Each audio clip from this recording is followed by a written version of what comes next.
This is the 7th annual Luna Park Chalk Art Festival, and as you can see, it won't be the last. Yoshihiro Uchida served in the U.S. military in World War II while his family was sent to Japanese internment camps. As it turns out, the building right next door to Uchida Hall was the site used as a registration center for Japanese Americans before they were sent to internment camps. That was Sunday evening when the fire took place. Now Wednesday morning, as you can see, the entrance of the church is blocked off. I'm at the Japantown Shukai Car Festival, meaning gathering in Japanese. There's different cars from Mustangs to Ferraris, imports and domestics. Tommy, police are saying that the incident occurred in a hallway of Campus Village C at 1:45 yesterday afternoon and involved a pair of scissors.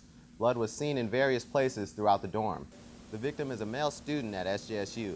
Police say the suspect is female and did not attend the university. The two parties involved knew each other. The victim was cut on his hand and came away with minor injuries. He requested no medical treatment.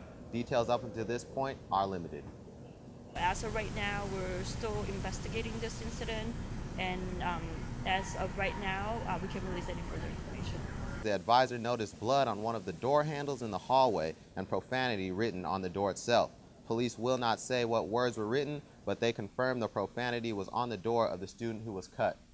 Police have made no arrest. They say they don't know the name of the woman involved. You may have seen students setting up what looks like a camera and a tripod around campus. It might surprise you to find out what they're actually doing. Usually in groups of 3, students in an introductory civil engineering class go out and survey the land on and around campus. Surveying is the act of finding elevations of certain geographic points as a part of laying out construction plans. Now we only measure down to the 100th, but on really good equipment we can get down to 1,000th. Simple measurements can be taken using just a few tools. At the basic level, all surveyors need is a scope, a measuring stick, and some math skills. To calculate elevation, the scope is set and leveled. One person holds up the measuring stick while someone else lines up the crosshairs seen through the scope's lens with the numbers on the ruler. From there, they can determine whether or not a change in elevation has occurred.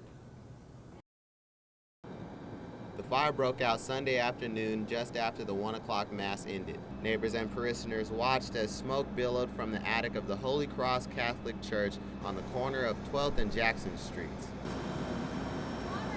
The interior of the 94-year-old building was heavily involved. Firefighters went through the front door but were met by heavy smoke, nearly eliminating visibility. The fire had burned through the roof, and we started to have some collapsed structures, so we weren't able to knock it down or put it out interiorly, and so at that point it was a matter of getting our crews out. The fire went to 4 alarms. 100 firefighters responded, but they were at a disadvantage. Flames spread rapidly due to the building's infrastructure. The church was built using heavy timber. Once this type of wood ignites, it is hard to extinguish because it gets an initial spark and continues to burn at high temperatures. Crews were unable to extinguish the fire inside, so they switched strategies, spraying water onto the building until it went out. Even though the church couldn't be saved, those who had strong connections found something to be thankful for. And all the support also from the firefighters in the local community.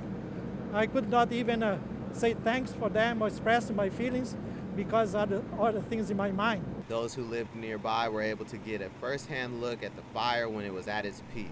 We saw flames erupting from the roof, and it was a little fire at first, but it escalated to a huge fire, and it just blew up. There was a huge black cloud of smoke for like 2 hours. Efforts to put out the fire went on late into the evening. A 6 o'clock Mass was scheduled to be held that day but was canceled. Smoking is allowed on the SJSU campus, but smoking what and where? The university has guidelines that allows anyone to light up, but not many people know the rules. With all the space on campus, it might seem like smokers are free to light up any place they choose. But an SJSU presidential directive states that smoking is not allowed in any of the buildings, doorway entrances, or breezeways within 25 feet of the structure. Really what it boils down to is what they don't want to have is openings to buildings where smoke could get into the building is the way it's designed. The reason for the rule? Concerns over secondhand smoke. I don't really like the smell of cigarettes, so you know, it's cool if they do it in designated smoking areas, but on campus where it's I don't think it's allowed, I'm not really for it. The University Police Department enforces the campus smoking policy and can issue citations, but it usually doesn't come to that. Police usually just ask violators to move to another location. We can cite for it. We typically do not. We typically use an approach of education, and people typically will comply with that. If someone is cited on campus for violating the presidential directive, it is seen as a misdemeanor. But on the outer parts of campus where the city has jurisdiction, it becomes an infraction. Well, I'm not a smoker, but I feel sorry for smokers sometimes because I feel they're victimized. So I understand having some smoking laws, like preventing smoking in certain areas of campus, but I don't think it should be widespread ban on smoking. With vape pens gaining popularity, the university is gathering information in order to possibly regulate their use.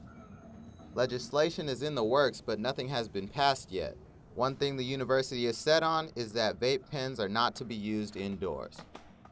For now, at least, vape smokers can puff away anywhere they like. The use of marijuana is not permitted on campus with or without a medical marijuana card. This week provided a sad lesson for SJSU students. 23-year-old Chi Lam died in the hospital Monday.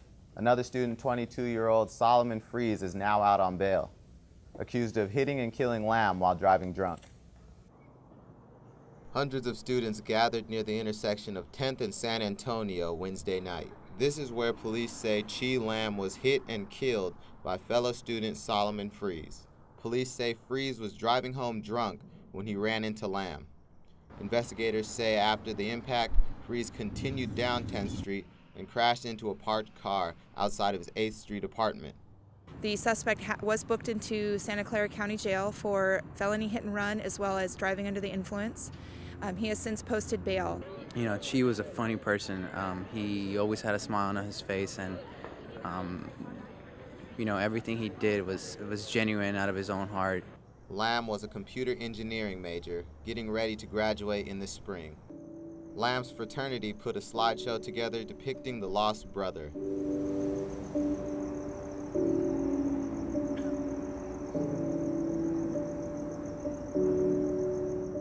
In his honor, several people spoke at the vigil about Lam's warmth and compassion. You know, obviously we're gonna miss Chi. He's one of the most selfless people I know that I've ever met. He was just always smiling. Whenever I would go to like a rave, I would always bump into him and he'd have this goofy smile on his face, and that's how I want to remember him. Some of his friends performed spoken word poems. Support that helped you breathe, so I broke down when I heard the news that God had finally set you free, and now you're free. The vigil ended with a moment of silence. Afterwards, fraternity members invited attendees to leave remembrances to Lam at this makeshift shrine. With the loss of their fraternity brother and friend, Delta Sigma Phi held several fundraisers during the week to support the Lam family. The fraternity set up a booth giving ribbons with the initials CL to people who made donations. Pictures of Lam lined the table, acting as a reminder to students who knew him and as a way for people who didn't to get a sense of who he was. Organizers sold green cupcakes, green being the color of the fraternity, and other desserts the following day. The fundraisers have a target goal of $50,000. By Wednesday night, organizers had already raised $31,000 in honor of their fallen brother, fellow student, and friend. Solomon Freeze is a psychology major. He's charged with felony hit and run and driving under the influence. Live from the newsroom, Marcus Rogers, Update News.